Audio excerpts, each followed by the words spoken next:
perhaps hundreds of trillions of dollars of assets that we need to manage smartly, sustainably, for the benefit and the use of the American people. Mr. President, is there anything China, Canada, and Mexico can do tonight to forestall your implementation of tariffs tomorrow? No, nothing. Not right now, no. Not a negotiating tool? No, it's not. No, it's a pure economic. We have big deficits with, as you know, with all three of them. And in one case, they're sending massive amounts of fentanyl, killing hundreds of thousands of people a year with the fentanyl. And in the other two cases, they're making it possible for this poison to get in, number one. And number two, we have big deficits, and it's something we're doing. And we'll possibly very substantially increase it or not. We'll see how it is. But it's a lot of money coming to the United States. As you know, we have about a $200 billion deficit with Canada, getting close to $200 billion. They've treated us very unfairly. And I say, why should we be subsidizing Canada? It's wonderful. I have so many friends in Canada. It's a great place. Is there a concession you're looking for, sir? No, we're not looking for a concession. And we'll just see what happens. We'll see what happens. And with Mexico, it's the same thing. We have a $250 billion deficit, and we have a lot of people coming into the border, and now we've largely stopped that, but we've stopped that ourselves. I think they've done a fantastic job. You've seen the numbers, they've dropped to almost zero. But we've suffered under the past administration for years and years. We've suffered with millions of criminals coming into our country. Criminals, people from jails from all over the world. They come through Mexico, and they come through Canada too. A lot of them come through Canada, and a lot of fentanyl comes through Canada, and China makes the fentanyl. China makes the fentanyl, gives it to Mexico, puts it through Canada, puts it through different places, mostly Mexico, but also a lot through Canada. And so all three haven't treated us very well. There are significant. Can I ask you about your meeting with NVIDIA? What did you talk about, and do you think you need to ban more of the chips that they're selling to China? Well, he's a great gentleman, and I hadn't met him. He's the biggest in the world in terms of chips. And I can't say what's going to happen with it. We had a meeting. It was a good meeting. But eventually we're going to put tariffs on chips. We're going to put tariffs on oil and gas. That'll happen fairly soon. I think around the 18th of February. And we're going to put a lot of tariffs on steel. We already have tariffs on steel, and we've saved our steel industry, but that was relatively small compared to what it'll be. But we're going to be putting tariffs on steel and aluminum and ultimately copper. Copper will take a little bit longer, and that'll happen pretty quickly. It'll mean it'll be a great boost for our steel industry. It'll make our steel industry very strong. If I didn't put the tariffs on years ago on steel, which actually Biden left because there was so much money that they couldn't do anything about it, I think we would have lost. We wouldn't have one steel mill in this country if I didn't do that. We saved the steel industry. So it was an honor to do it, and I think the people that love me most in the whole world are people that make steel. But we're going to be putting sometime this month, next month, we're going to be putting tariffs on steel and aluminum. And we'll give you an announcement as to what the exact date is. But it'll be a tremendous amount of money for our country, a tremendous amount. These are big numbers. And in addition to that, and you see the power of the tariff. I mean, the tariff is good. And nobody can compete with us because we have by far the biggest piggy bank. And so that'll take place very quickly. But also we'll be doing pharmaceuticals. And to bring our industry back, we want to bring pharmaceuticals back to the country. And the way you bring it back to the country is by putting up a wall, and the wall is a tariff wall. We were the richest country in the world. We were at our richest from 1870 to 1913. That's when we were a tariff country. And then they went to an income tax concept, and how did that work out? It's fine. I mean, it's okay, but would have been very much better. So we'll be doing pharmaceuticals, importantly, and drugs, medicines, etc., all forms of medicine and pharmaceuticals. And we'll be doing, very importantly, steel, and we'll also be doing chips and things associated with chips. And sir, what do you plan on talking with the Japanese Prime Minister about next Friday when you all meet? Well, he's coming in, next week. I don't know, he asked for a meeting, and I have great respect for Japan. I like Japan. Prime Minister Abe was a very close friend of mine. What happened to him was so sad, one of the saddest days. But they're coming in to speak to me, and I look forward to it. Mr. President, on the crash, do you have any concerns that your commentary about things you have described as common sense or your observations could in any way interfere with the thorough investigation of the crash? No, I think they'll do an investigation. It'll probably come out the way I said it. I like to put it up front. I'm so tired of listening to things happen to our country, and then people say, we'll do an investigation, and 3 years later they come out with a report that nobody looks at. Especially, not in all cases can you do that, but in this case, you know, you had a helicopter that was, the Black Hawk was too high. It was above the 200 limit by double.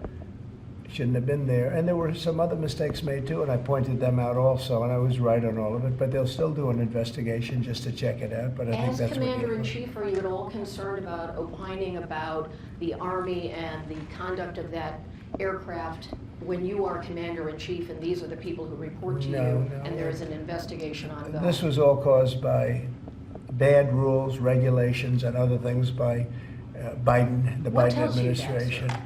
And when you look at the way they ran things, in fact, if you look, we hired, one of the first things I told them to do, I said, get talented people in those beautiful towers overlooking runways. You better get them in there fast because we don't have people there that are qualified. And you knew that because planes were landing very, very late. They were circling all over the place. We had people that didn't know what the hell they were doing. And so there if are you planes look- in the air excuse me. everywhere, and there are Yeah, other air excuse traffic, me. pardon me, Excuse sir. They, we have to have the best people, the smartest people, the sharpest people as control tower experts. And that's what they have to be. They have to be experts, and they have to be very smart. And we didn't have our best. And if you read the quote that I read yesterday at the news conference, it talked about people that were psychologically injured were okay, and people that had lots of problems were okay. I'd read it again if you'd like me to, but I don't think I have to Does that waste give your you time. concern, though, sir, with planes in the air all around the country, people relying on that as safety? Are you suggesting there's an ongoing risk? No, I think there's very little risk, but I think that we have to make sure that this never happens again. Very, very little risk. And we're taking actions that this can't happen again. The helicopter, as you know, was out of its zone. Shouldn't have been out of its zone. It was at the same height as the airplane. Now, the airplane was coming down on its track. It was perfect. It was in perfect shape coming down, and something was in its way. You can't let that happen. And it won't be happening again. And this was all because of weak rules in the Biden administration. And we're just not going to let that kind of thing happen again. And again, I could wait and I could, you know, give a report in 2 years like they always do. And sometimes it's obvious. In this case, to me, it was very obvious. And I think I've been proven to be very correct. Yeah. Mr. President, what do you expect from your meeting with Prime Minister Netanyahu next week? I expect a lot of good things. From all meetings, I expect good things. Marco Rubio, as you know, is going to make a tour of various countries in South America. He's going to be meeting in Panama, where Panama's treated us very badly. They gave him, rather foolishly, a thing called the Panama Canal, the most expensive project we ever built, if you look at today's numbers. Most expensive ever built. We lost 38,000 men. In that case, all men, just about all men. 38,000 to the mosquito, to malaria and various other problems that you get from jungles. It was a tremendously costly event. We built the Panama Canal 110 years ago. Think of it, the most expensive development we ever did. And really one of the wonders of the world, one of the great wonders of the world. And we didn't give it to China, we gave it to Panama. And Panama's been ripping down all the China language signs. They've been working like mad to try, but about 70% of the signs were up and they were written in Chinese, and that's not the deal. So we're going to take it back. They've already offered to do many things, but we think it's appropriate that we take it back. They've totally violated the agreement. We have an agreement. They violated the agreement, and Marco Rubio's going over there to talk to the gentleman that's in charge. On Mr. Gaza, do you still think it's a good idea for Jordan and Egypt to be taking in Palestinians when they reject the idea and the Palestinians who are living now in Oh, Egypt? I think Jordan will take people, yeah, people from Gaza. And I think Egypt will take them also. I mean, I heard somebody said they're not going to, but I think they will. I feel confident they will. Mr. President, will tomorrow's tariffs include oil? What? Will tomorrow's tariffs be inclusive of Canadian crude? I'm probably going to reduce the tariff a little bit on that. We think we're going to bring it down to 10% on the oil. So it's 25% on the Canada side. Mr. President, are these tariffs stacking on top of already existing tariffs, or Yes, this will be the total? on top of whatever may be existing. Mr. President, ask you a question about Venezuela. Rick Cornell was seen on state TV shaking hands with President Maduro. Is there any concern that that might lend legitimacy to the Maduro administration? No, we want to do something with Venezuela. I've been a very big opponent of Venezuela and Maduro.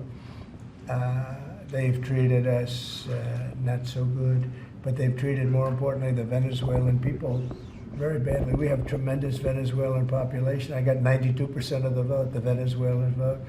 Now we want to see what we can do to get people back in their homeland safe and free and all. He's meeting with a lot of different people, but we are for the people of Venezuela. We're for the Venezuelan Americans. If you look at it, we have them all in Florida, right around the Doral area. That's really, they call it Little Venezuela, right? And they voted for me close to 100%. So we'll see what we can do to straighten out the situation in Venezuela. Venezuela has been very unfortunate. I was very surprised when I saw that Biden agreed to buy a lot of oil from Venezuela, because Venezuela was just about finished, the dictator. And when that happened, it brought him back to life. You know, Biden went out and they buy millions of barrels of oil. I say, what's that all about? So we're not going to let that stupid stuff happen. So we'll see what happens. We're not happy with Venezuela. We don't like the way they've treated the Venezuelans at all. Mr. President, there have been some warnings or messages that government websites will be shut down this evening to scrub them of DEI content. Can you confirm if that's What's accurate? been shut down? Government websites, excuse me, will be shut down this evening to scrub them of DEI content. Can you confirm whether that's accurate and if there are any concerns? I don't know. about- It doesn't sound like a bad idea to me. DEI would have ruined our country, and now it's dead. I think DEI is dead. So if they want to scrub the websites, that's okay with me. But I can't tell you. I guess probably certain people handle it certain ways. But I'll tell you who's very happy about it: the military. The real leaders, the real generals in the military, they're very happy about it. Doug is very happy about it. He's got a big group of people that are going to be working for him, really starting right now. He just got signed up, and they're very happy about it. He had a lot of DEI, everybody did, but he has not been a fan. It was really hurting our country badly. It's costing a lot of money too. Do you see the kind of money we're talking about? Hundreds of millions of dollars for nonsense. Now we have our country back now. Our country is back, and it's a nice thing to say. I've never seen such love. I've never had anything like it. I've never seen anything like it. People are coming up, sir, thank you for bringing our country back. We were losing our country, and I think we're stronger now than we've been in many, many decades. At the Any departure, update on your call with Vladimir Putin? Well, we'll be speaking. We'll be speaking, and I think we'll perhaps do something that'll be significant. We want to end that war. That war would have never started if I was president, and we want to end that war. That war is a horrible war. Millions of young people are being killed, mostly on the lines now, mostly soldiers. But the cities have been largely destroyed, many of them. They're like demolition sites.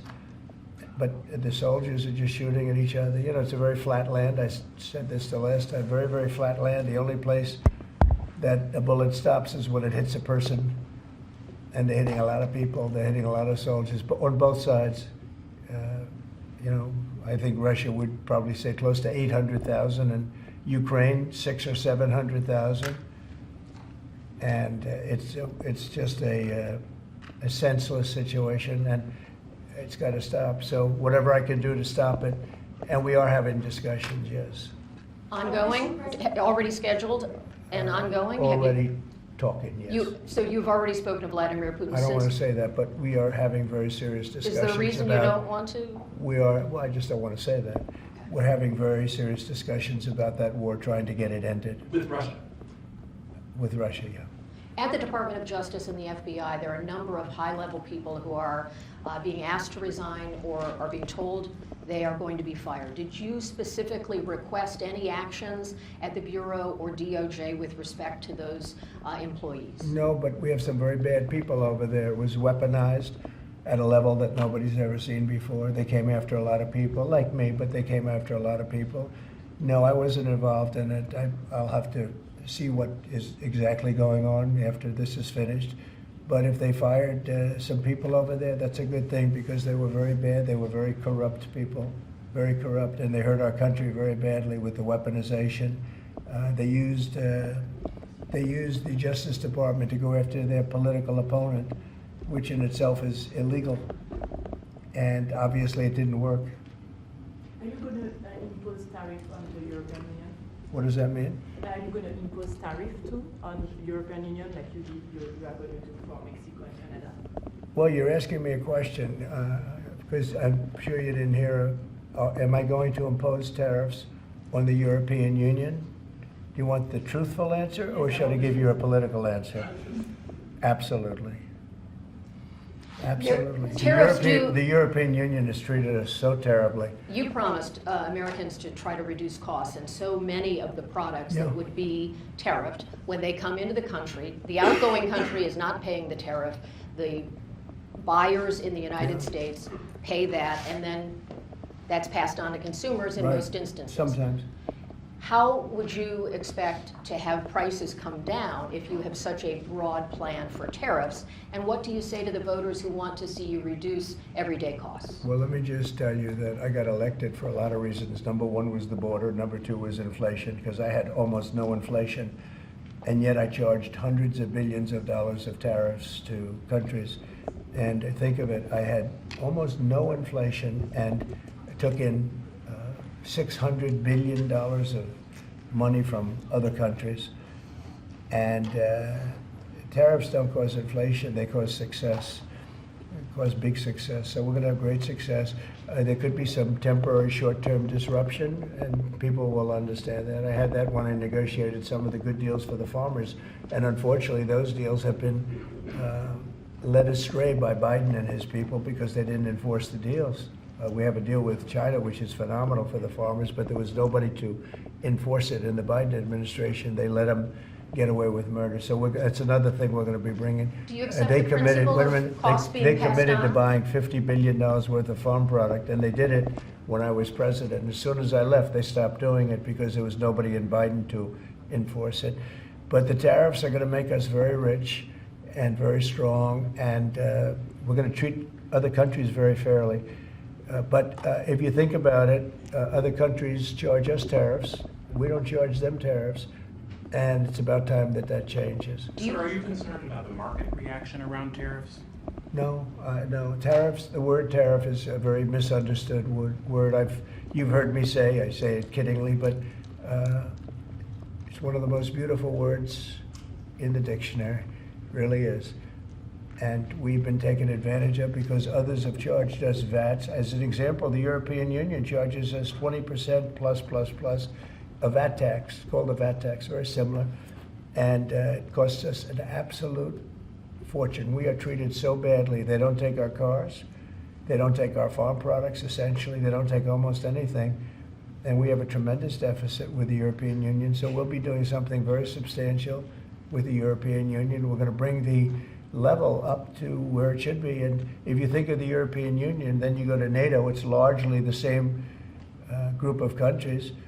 Until I came along, I mean, we were paying almost 100% of NATO only to get bad trade deals.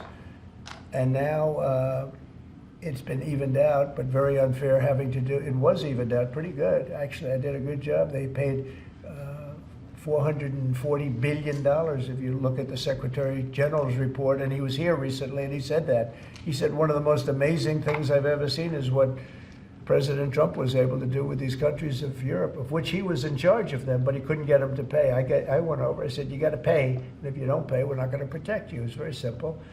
But very unfair is with Ukraine, because we're in for $300 billion plus, and they're in probably for $100 billion. There's a $200 billion difference, and they need it more than we do. You know, we have an ocean in between. They don't. And so they're going to have to step it up a little bit. With efforts to reduce the federal workforce, whether it's offering what we've called the buyout package or other efforts, do you have any concerns that there will be employees broadly across the federal government who might take that up? And they're a part of the many different ways that agencies protect the public, from food inspections to water safety to I the know, air but traffic everybody's controllers. replaceable, and we'll get very good people to replace them if it turns out to be more than we thought. It could be a lot, it could be a little, we don't know, but we'd love to have them leave. We're trying to remember this. We want them to go into the private sector. It's our dream to have everybody almost working in the private sector, not in the public sector. We have many people, very few people came to work. They were, you know, it started more or less with COVID, but actually even before COVID. But it started with the COVID, they didn't come back. And then Biden let them get away with murder, and they, you know, we had federal workforce like 4% coming into the office, and that just doesn't work. You know, people can say it does, but it doesn't work. You have to be unified in a group in the office. It's just it was crazy. You don't know what they're doing, and then at some point we may ask them to certify that they didn't have two jobs, meaning were they really getting a check from us, the government, and then were they also working a second job and a third job, and you know, on government time. And many of them will say that they did, you know, which is not legal, but it's a problem. It's a problem. No, we want to get that out. We want to clean it out. You know, people have been trying to reduce federal government now for 40 years, 45 years, and they haven't been able to do it. And this is a way of doing it, I think, very nicely. It's sort of a buyout, too. I think we're treating people very good, but people don't come to the office. They won't have a job starting on that very special date, so we'll see how that works out. I mean, nobody knows how that's going to turn out. Everybody might show up to the office, and maybe a large number won't show up. But if they don't show up, we've accomplished a very serious goal. We're trying to reduce government. Does Mr. Musk or any of those associated with your DOGE effort, do they have any direct access through the government systems to how money is dispersed? No, nothing. No, they are. This has nothing to do also with the federal cutting, you know, with this federal cutting. This is very separate. This is if you don't show up, you don't get paid. But DOGE, I think great progress has been made. We're talking about cutting over $1 trillion of waste. We're talking about waste. We're not talking about we're going to love and cherish Social Security, Medicare, Medicaid. We're not going to do anything with that other than if we can find some abuse or waste, we'll do something, but the people won't be affected. It'll only be more effective and better. And our country, as our country gets richer, the people on Social Security, Medicare, Medicaid, those people are going to be more secure. If Biden had gotten elected, Social Security was going to fail because the country was failing. It was going to fail. The country was going to fail. And therefore, the Social Security, Medicare, Medicaid, and all of the other things that you may get would not be able to be paid. Our country's getting very strong, and you see it. I think more progress has been made in the last 2 or 3 weeks than has been made in the last 4 years. I think not only has more progress been made in the last 4 years, it's, I'll call it deprogress. We went way backward as a country in so many different ways, from woke to all of the other things that took place that were so bad. You look at Afghanistan, how embarrassing that was. I think Afghanistan really started the problem with Russia and Ukraine. When Putin looked over and he saw how incompetently that was handled, I was getting out, but I was going to keep Bagram. Right now, China has Bagram. I was going to keep one of the biggest air bases in the world. They left it. But I was, other than Bagram, I was going to get out. And I wasn't keeping Bagram for Afghanistan. I was keeping it for China because it's 1 hour away from where China makes its nuclear weapons. And we were keeping it. So we have a lot of great things happening in our country, and we appreciate that you're here. And I'm really thrilled about Doug, and I'm really thrilled about his friend, Chris Wright, who's a legend in the oil business, right? They keep telling me, Catherine, he's like a legend, and he's a legend too in a lot of businesses.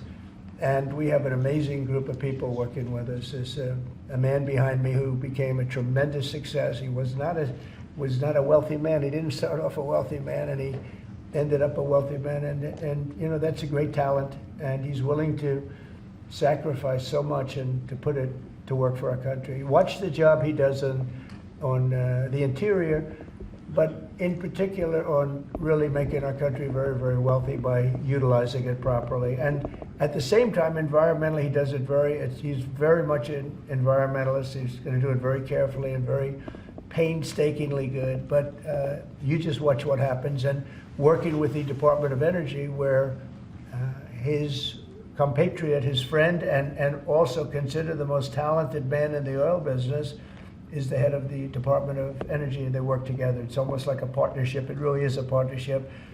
And watch what that does for our country. It'll be a fantastic thing to see. Thank you very much, everybody.